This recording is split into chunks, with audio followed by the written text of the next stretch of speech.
Welcome all, my dear board of second grade primary school. That's a week time for science, and today we will have the last review for what we have studied this semester.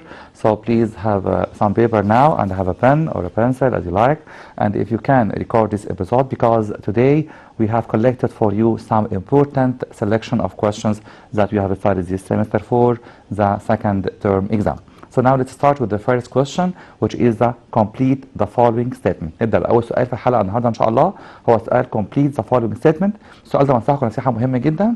Please read the question carefully till the end word. اقرا السؤال آخر كلمة فيه بعناية جدا. And please answer the question slowly to answer correctly. لازم أجاوب السؤال في complete بالذات. بجاوب this type of question. First question says, the light bulb consists of point, and point. The light bulb, let us see this question now.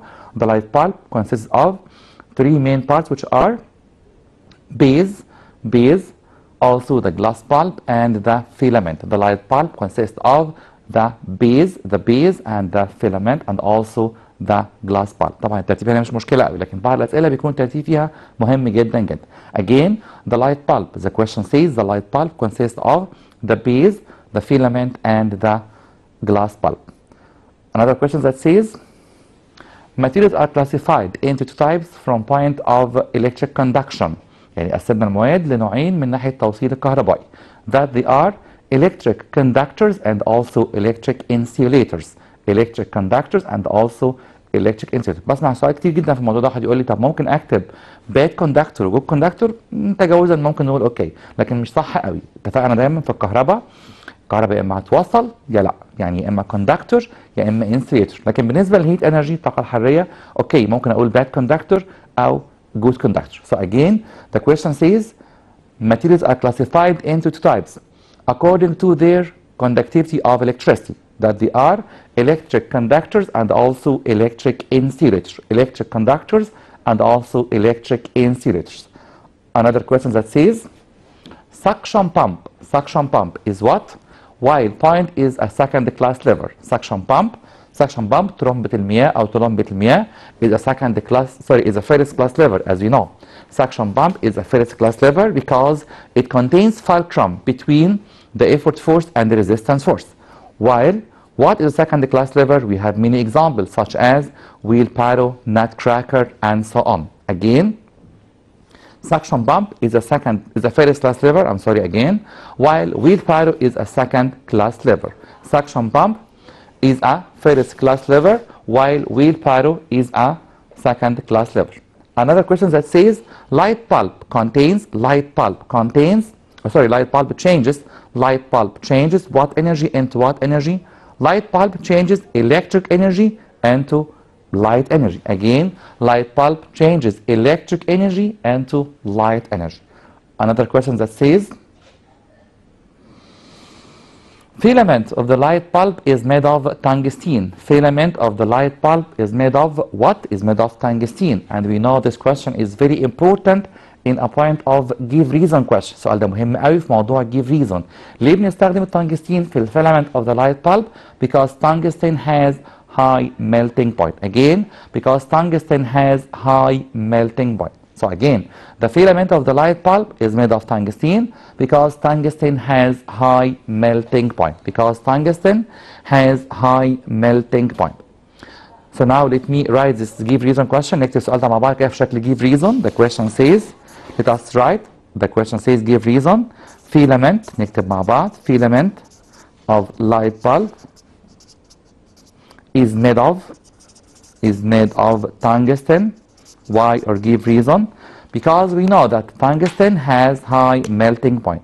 Because tungsten عنصر التنجستين ده أكتر معدن عنده درجة انصهار عالية جدا. Because tungsten has high melting point. عشان كده بيستحمل جدا inside the lamp or inside the light bulb. Melting point. Again, give reason question is a very important question. Filament of the light bulb is made of tungsten because tungsten has high melting point. So now let's back again to our question of complete.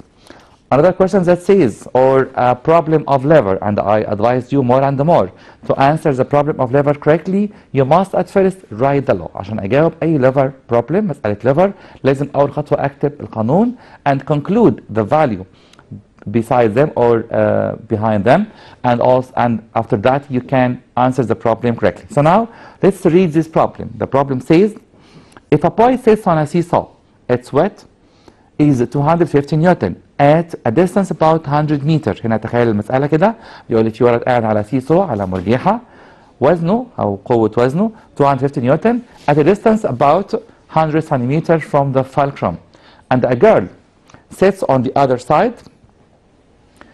Her weight is 200 Newton. Calculate the distance suitable to seat this girl to make balance. طبعا عشان احل بروبلم زي كده انا قلت اول خطوه هتخيل شكل السيسو او شكل المرجحه نرسمها مع بعض. already it lies like that, okay, like the seesaw. هنا هتخيل ان في ولد قاعد وهنا another girl, okay. The boy has weight 250 Newton and the girl had weight 200 Newton. The distance of the boy مسافة الولد من الفالكرم 100 centimeter, but the distance of the girl isn't found in the problem. هنا عايز اجيب distance of the girl to make balance between them. طب the first step أول خطوة عشان أحل problem of lever, I can write the law effort force by effort force arm or its arm equal resistance by resistance arm. اتفقنا أكتر مرة قبل كده في مسائل السيسو تحديدا أو البالانس التوازن أو الميزان، بنعتبر أي حد منهم هو الإفورت فورس والتاني هيكون هو الريزيستنس فورس. أوكي؟ طب ممكن أعتبر البنت هي الإفورت فورس، أوكي، والولد هو الريزيستنس، أوكي، مفيش مشكلة خالص. إفورت فورس كام هنا؟ 250 نيوتن، أوكي، باي إفورت فورس أرم 100 سنتيمتر equal resistance 200 نيوتن by I want the resistance arm here. It's the demand. هذا المطلوب مني. So the resistance arm equal, we have studied in mathematics, درسنا في الماس cross multiplication، باخد دايما الجنب اللي كامل كله فوق اللي فيه أرقام كاملة 250 by 100 divide 200 250 by 100 divide 200 by calculating them it will be 125 centimeter. So it will be 125 centimeter. So again the problem of lever is easy even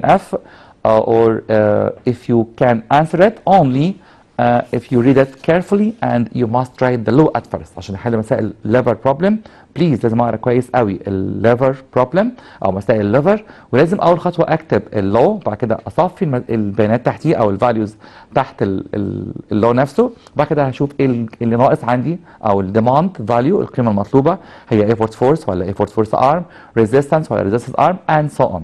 So now we have answered the first problem of lever law. Another problem of lever, that's the lever law. نفتكر مع بعض effort force by effort force arm equal resistance by resistance arm. Another problem that says a long uniform metallic bar is hanging from its midpoint. A force of 40 Newton exerts at 5 centimeter from this midpoint. Find the width which must be hanged at 25 centimeter to make the bar get balanced. طبعا قلت لازم اتخيلها برضو انها شبه بالظبط مسائل السيسو. هنرسم ده البار اتعلق من المنتصف تقريبا، في هنا ويت كان تقريبا 40 نيوتن at a distance 5 centimeter. Okay, and another weight is hanging here. I don't know this weight. Okay, at about 25 centimeter. So now I want the weight, this weight. Okay, so now I will imagine that, or I will calculate this is effort force and this is resistance. اتفقنا دايما في السيسو او الميتاليك بار او البالانس بعتبر اي حد منهم effort force يبقى التاني هيكون هو resistance. So the law says that effort force by effort force arm equal resistance by resistance arm. Okay, so effort force here what? I don't know it. Effort force by effort force arm it will be 25 centimeter equal resistance it will be 40 by resistance arm it will be 5 centimeter. So here I want what? I want effort force. Effort force isn't given in this problem. Effort force is a demand. هي مطلوبة هنا مني. Effort force equal باخد الجنب اللي كامل كله 40 by 5 over 25 by calculating it by calculator it will be 40 divided 5 equal 8 what? 8 Newton. Why Newton? Especially here because we accepted that. اتفقنا أكتر مرة إن ال effort force والresistance عندهم نفس اليونت، الاتنين نيوتن. لكن effort force arm أو resistance arm ممكن يبقوا بالسنتيمتر أو ممكن يبقوا بالمتر as the found in the problem حسب ما موجود قدامي في ال problem. So now we have answered another problem of lever law, and I advise you again more and more, please read the problem carefully and then write the law at first. Another problem that says مسألة تانية بتقول لي the length of the force arm of a crowbar is 100 centimeter and the length of the resistance arm is 15 centimeter. The value of the resistance is 400 Newton. Calculate the value of the effort force. So now I will write the law at first. نكتب القانون مع بعض. Effort force by effort force arm equal resistance by resistance arm. هنبه هنا تنبيه مهم قوي ان غالبا في معظم المسائل بتبقى الفاليوز متلخبطه، يعني مش جايبها كلها in arrangement بالترتيب. بيقول لي هنا the length of the force arm of a crowbar is 100 centimeter. Force arm here 100 centimeter. ما انساش ان عندي equal. Don't forget by. The length of the resistance arm. The resistance arm is 15 centimeter. فين resistance arm? Sure here 15 centimeter. The resistance is 400. The resistance 400. Okay. So what's the demand? المطلوب هنا أكيد هو effort force.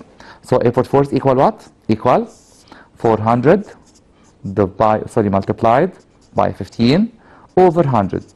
طب ليه قلت دول مع بعض كده؟ عشان هم اوريدي السايد اللي كل ارقامه كامله اللي موجوده عندي كله في البروبلم.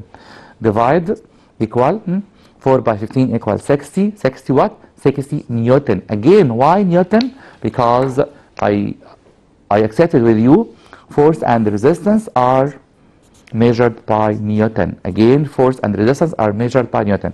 But force arm and resistance arm are measured by centimeter or meter as found in the problem. But now here in this problem I have another question. The question says mention the type of this lever. اذكر نوع الليفر دي. طب هعرفها ازاي؟ ممكن بطريقتين. The first way او الطريقه الاولى.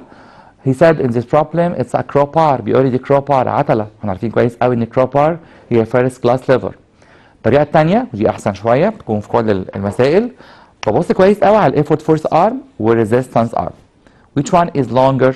If the effort force arm is longer than the resistance arm, it may be first class lever or second class lever. But if the effort force arm shorter than resistance arm, it will be third class lever. But here I found that effort force arm is more resistance arm, so it will be first or second. But it's a crowbar دي عجلة يبقى هي first class lever, not third class lever. Okay? So now we have answered another problem of lever. So the last problem, آخر problem معانا. The length of the force arm, in second class lever, the effort force is 150 Newton. The length of the force arm 3 centimeter and the resistance 300 Newton. Calculate the resistance arm. First step أول خطوة بعملها في البروبلم بسمعها كتير قوي منكم. Effort force by effort force arm equal resistance by resistance arm. ساعات ناس بيقولوا قانون بطريقه ثانيه خالص وبرده صح. بيقول لي effort by its arm equal resistance by its arm. They are the same. الاثنين صح جدا جدا. اوكي. effort force here نمشي كده بالترتيب. effort force قال لي 150 نيوتن. نرجع للبروبلم من تاني. effort force 150 نيوتن. اوكي. effort force arm 20 centimeter. effort force arm 20 centimeter. Don't forget there is by here. There is multiply. There is equal and also there is by here.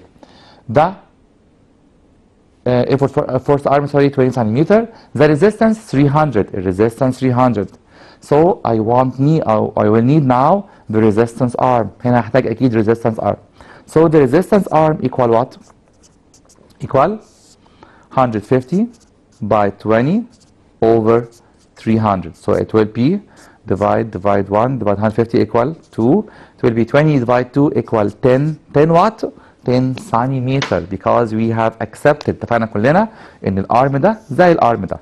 سنتيمتر يبقى بالسنتيمتر برضه. سنتيمتر because it's an arm. Okay?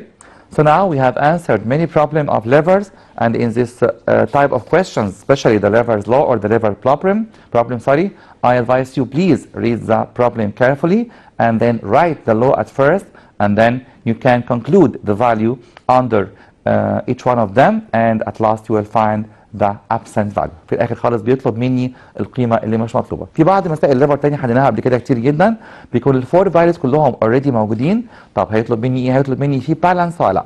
هجيب الليفت سايد والرايت سايد، لو نفس الفاليو نفس الرقم نفس النمبر يبقى الليفر دي هنا بالانسد، لو مش نفس الرقم يبقى الليفر is not balanced.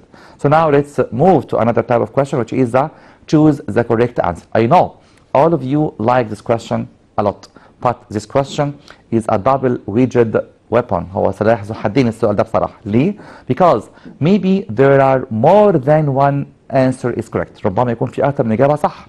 For example, we have questions or multiple choice A, B, C, and D. Maybe A and C are correct. Maybe all the previous answers A and C and so on. فبليز ناخد بالنا كويس قوي من السؤال ده ونقرا كل تشويس لأن ربما يكون عندي أكثر من إجابة صح. Let's start with the first question that says all the following conduct electricity except all the following conduct electricity except iron, copper, cloth, aluminum. كل الحاجات ديت بتوصل الكهرباء إلا مين؟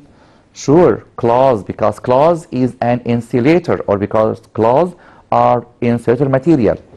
Another question that says the partial solar eclipse appears in the area of umbra, penumbra, negative shadow, antumbra. Sure اتفقنا قبل كده اكتر مره قلنا البارشال بيحصل في منطقه تبدا بنفس الحرف اللي بيبدا بيه كلمه partial. Sure it will be the penumbra. Partial solar eclipse appears in the area of the penumbra.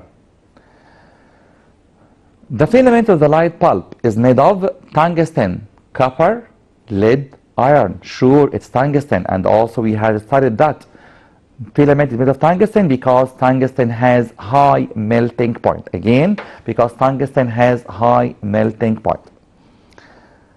When we connect more than one bulb in parallel, an electric source, the lightning of the bulbs decreases, increases, doesn't change A, B, and C. طبعا هنا مستحيل اقول له A, B, and C لان في اجابتين عكس بعض decrease و increase. طب لما بوصل لمبات parallel شفناها اكتر مره اكتر من فيديو. لما بوصل باراليل ايه اللي بيحصل للاضاءه؟ it doesn't change ما بتأثرش اصلا لان الباراليل كل لامب فيه works independently بتشتغل باستقلال. كل لامب بيكون ليها electric circuit دايره خاصه بيها وليها نفس كميه electricity او كميه الكهرباء. So in parallel the light intensity doesn't change but in series the light intensity decrease لكن في حاله السيريز الاضاءه فعلا بتقل. Another question that says first class lever differ from second class lever in the absence of active force, the presence of the fixed point, the position of the fulcrum, the presence of the resistance. Sure, the position. بيختلفوا في ايه او اي نوع lever سواء كان first او second or third in the position of the fulcrum, the effort force and the resistance. لكن absence او presence وجود او غياب هم كلهم عندهم نفس 3 points اللي هم fulcrum, effort force and the resistance force. So again, the first class lever differ from second class lever or third class lever in the position of the fulcrum. في مكان الفالكروم فين؟ هل هو in the middle ولا at the two ends? Another question that says when the moon comes between the sun and the earth, what happens? Tornado, solar eclipse, lunar eclipse, tsunami. Sure, when the moon comes in the middle between sun and the earth, solar eclipse occurs. Solar eclipse occurs. Another question that says the filament of the light bulb, it's a very important question, so it's repeated again today, is made of tungsten. Why? Because it has low density, it has low melting point, it has high melting point, it reacts with oxygen. Sure, the filament of the light bulb is made of tungsten because it has high melting point. Again, ليه بنستخدم التنجستن في صناعة الفيلامنت of the light bulb? Because it has high melting point. Because it has high melting point. Another question of choose the correct answer. Again, I advise you please read all the choices. Tweezers is considered as second class lever because tweezers أو ملقاط بنعتبره third class lever. Third class lever. ليه؟ Because fulcrum is between the effort force and the resistance. Effort force is between the resistance and fulcrum. Resistance is between effort force and fulcrum. Resistance force and effort force affect on the same point. طب نفتكر مع بعض كده، احنا قلنا كلمة سرية تعرفني كل أنواع الليفر، هي كلمة ORF ORF. لو O in the middle it will be first class liver. R in the middle it will be second class liver. F in the middle it will be third class liver. يبقى ORF ORF هتعرفني أي نوع liver. طب هي امتى تكون third class liver النوع الثالث من الليفر؟ لو F in the middle. F يعني effort force. So it will be effort force between resistance and fulcrum in the middle.